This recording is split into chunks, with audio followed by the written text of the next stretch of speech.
নমস্কার, কেমন আছেন সবাই? অম্বিকা ব্লগসে একটা নতুন ব্লগে আপনাদের স্বাগত জানাই। চলুন আজকে আপনাদের প্ল্যাটফর্ম, গ্রামের দৃশ্য আর আমাদের পরিশ্রমের বাড়ি শেয়ার করব, আর কিছু আপনাদের সাথে গল্প করব। এই লাল জবাটা নিয়ে যাব আমার বাড়িতে বসাবো, আর বাচ্চাদের স্কুলে পাঠিয়ে দিয়ে আর সমস্ত কাজকর্ম গুছিয়ে আর এখন যাচ্ছি আর আমার বাড়ি, নিজের বাড়ি। আর মাছেদেরকে বাই বাই করে বেরোচ্ছি, কেননা অ্যারোভেনা মাছ আছে। ওই অ্যারোভেনা মাছটা খুব লাকি মাছ, কোথাও গেলে আর মাছটাকে দর্শন করে গেলে দিন ভালো যায়, এই ব্যাপার। আর কচ্ছপটাকেও দেখলাম, তাকে বাই বাই করলাম, তখন ক্যামেরা করিনি। সঙ্গে সঙ্গে এসেই ট্রেন পেয়ে গেছি, তো বসে বসে তাই গল্প করছি। আর এই যে গাছটাকে ভালো করে এক জায়গায় সেট করে বসিয়ে দিয়েছি যাতে হাওয়া না লাগে। তো সঙ্গে সঙ্গেই ট্রেন পেয়ে গেছি বলে আর লেট করিনি, উঠে পড়ি।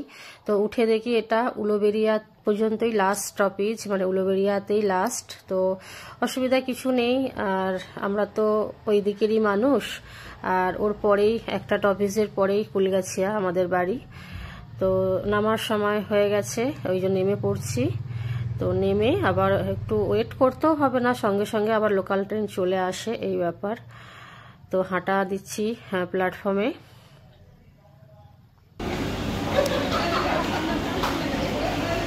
আবার ট্রেনে উঠতে হবে, উলুবেড়িয়া লাস্ট অফিস, আবার ট্রেনের জন্য ওয়েট করতে হবে আমাদের বাড়ি যেতে।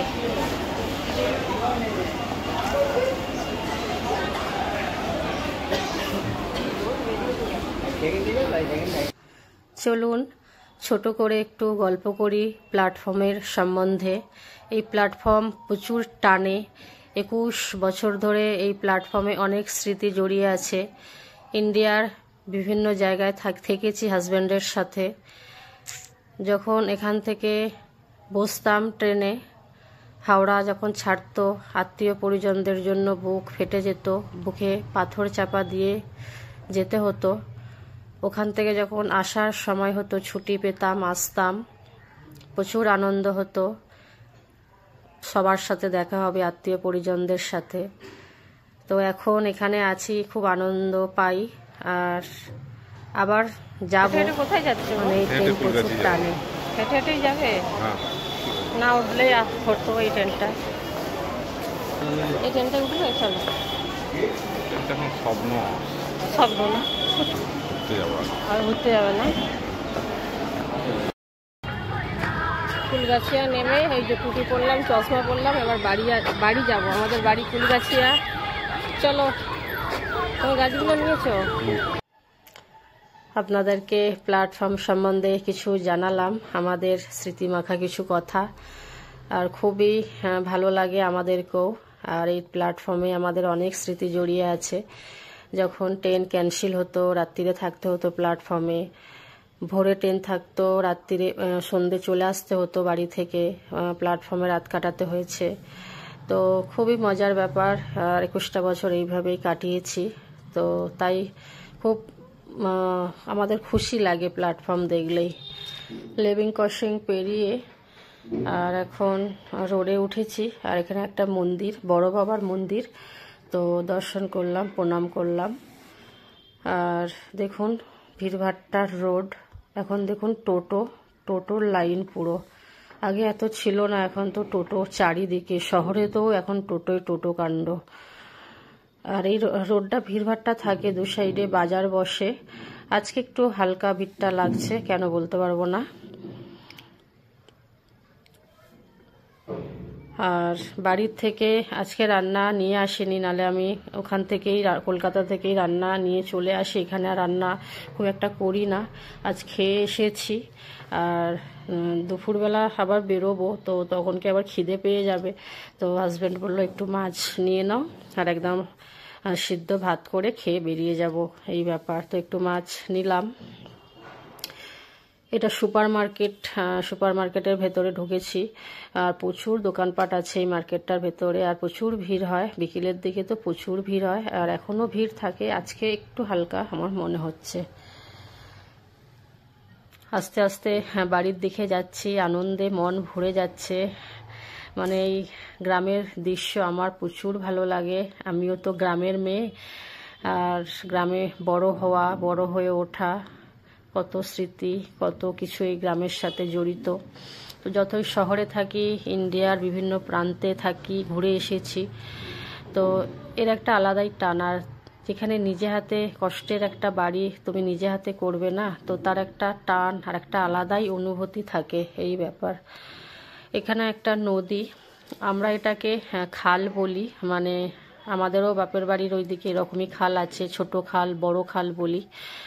তো এটা একটা খাল, একদিকটা পরিষ্কার হয়েছে আর একদিকটা এখনো পরিষ্কার হয়নি। তো এই খাল দেখে একটা কথাই মনে পড়লো, ছিপ ফেলে মাছ ধরা। আমরাও তখন অনেক মাছ ধরেছি, পুঁটি মাছ আর ওটা কি মাছ, কই মাছ। পুকুরে কই মাছ আর এই খালে পুঁটি মাছটাই বেশি ধরতাম। বাড়ির সামনে আমাদেরও খাল আছে। তো এটা একটা প্রাইমারি স্কুল। আর এই রাস্তাটা আগে ছিল না, ইটের রাস্তা ছিল। ওয়েস্ট বেঙ্গলের কোথাও রাস্তা বাকি নেই, সমস্ত জায়গায় যত ইটের রাস্তা, বিভিন্ন কত গ্রামে গ্রামে সব রাস্তা তৈরি হয়ে গেছে, ঢালাই রাস্তা। এই রাস্তাটা হয়েছিল না, তো এটাই হয়েছে বর্ষাকালে। তো খুব খুশি। দেখুন এই ছাগল, আমি নিজে ছাগল পুষতাম, আমার ছিল, তাই ছাগল দেখলেও আমাকে খুব ভালো লাগে। বাচ্চাগুলো স্কুলে যাচ্ছে, তো বাচ্চাগুলো স্কুলে যাচ্ছে দেখে একটা কথাই মনে পড়ে, আমরাও এরকম স্কুলে যেতাম। আজকে সেই জায়গায় যদি ফিরে যেতে পারতাম কি নাই ভালো হতো। এখানে কাজ হচ্ছে, পোস্টার পোতা হবে, জানি না, কিছু কাজ চলছে এখানে। থাকি না তো অতটা আইডিয়া নেই, বলতে পারবো না। এখানেও দেখছি চারিদিকে গান হচ্ছে, আমরা কথা বলছি আর সুন্দর সুন্দর কথা বলছি, তো সেই অরিজিনাল ভয়েস দিতে পারছি না। গ্রামের দিকে আসলে সব বাড়িতে বাড়িতেই তো গান বাজে, এই ব্যাপার। আর ওই খালের কথাই বলছি, মাটির কথা। আমার ওই বাড়িতে খালি জায়গাতে মাটি ফেলবো, গাছপালা যে লাগিয়েছি ওদেরও মাটির দরকার, আর কিছু গাছও বসাবো, মাটির প্রয়োজন। তো আমাদের মাটি কবে তুলতে হয় সেই আইডিয়া ছিল না। আমরা আগের বছর বর্ষাকালে দৌড়াদৌড়ি করেছি, অনেক মাটি পাইনি। আর যদিও পেয়েছি, অনেক দূর থেকে আসতে চাইছিল না, অনেক দামও পড়বে। তো এখন বুঝতে পারছি খাল শুকিয়ে যেতে যে এই সময় মাটি তুলতে হয়, তো এখনই মাটি তুলবো, তারও ব্যবস্থা করতে হবে। আর এই রাস্তাটা অসম্ভব সুন্দর, সবুজে মোড়া। এটা এখানে একটা ইস্কন মন্দির, আর এটা প্রভু শিলাপাদ ঘাট, আর এইদিকে ইস্কন মন্দির। আর ওই মন্দিরটার সময়তে আমার পজ হয়ে গেছে হাতটা, কোনো কারণে বুঝতে পারিনি। আর পরে দেখছি আমি জানি মন্দির আমি তুলেছি। একটা ইস্কন মন্দির আছে, সব সময় হরিনাম আর বিভিন্ন রকম চলতেই থাকে, পুজো চলতেই থাকে। আর বাড়ির রাস্তায় চলে এসেছি, আলাদা একটা অনুভূতি হচ্ছে, কি বলবো। যখন এই গেট আর এই বাড়িটা যখন দেখি, বুকটা একদম কেঁপে ওঠে, আর আনন্দে মানে ভাষা হারিয়ে ফেলি কথা বলার। তো যাই হোক, এই যে গেট খুললাম, আর গেট খুলে আগে আমরা দেখি চারিদিকে গাছপালা, তাদের দিকে আগে তাকালে একটা মনের শান্তি হয়। এসে দেখি সবাই একদম হাসছে, খেলছে, ঠিক আছে, সবাই সবার মতো করে ফুল দিয়ে গেছে, অসম্ভব। দেখুন প্রজাপতিরা ঘুরছে। এটা না অনেক কষ্টের বাড়ি। আর বাইরে যখন থাকতাম, 1 মাসের ছুটিতেই আসতাম, আর সেই সময়তেই 1 মাসে যতটা কাজ হতো করতাম, আবার কাজ বন্ধ করে চলে যেতে হতো। আগে ফুলটাকে দেখুন, দেখে কতটা আমি খুশি। এসে এতগুলো ফুল দেখতে পেয়েছি, ফুটেছে প্রচুর, প্রত্যেক দিন প্রচুর ফুল ফুটতেই থাকে। আর আজ খুশি আমিও এসে দেখতে পেলাম। যেটা বলছিলাম, মেয়ে যখন 1 মাস তখন বাড়ি বসিয়েছিলাম, আজকে মেয়ের 11 বছর চলছে। বাড়ি এখনো কমপ্লিট করতে পারিনি, মানে পুরো করতে পারিনি, একতলা পুরো কমপ্লিট করেছি। তো অনেক কষ্ট করে পরিশ্রম করে এই জায়গায় দাঁড় করিয়েছি। অনেক পরিশ্রম, দুটো বাচ্চাকে নিয়ে 1 মাসের ছুটিতে এসে সে বলে বোঝাতে পারবো না।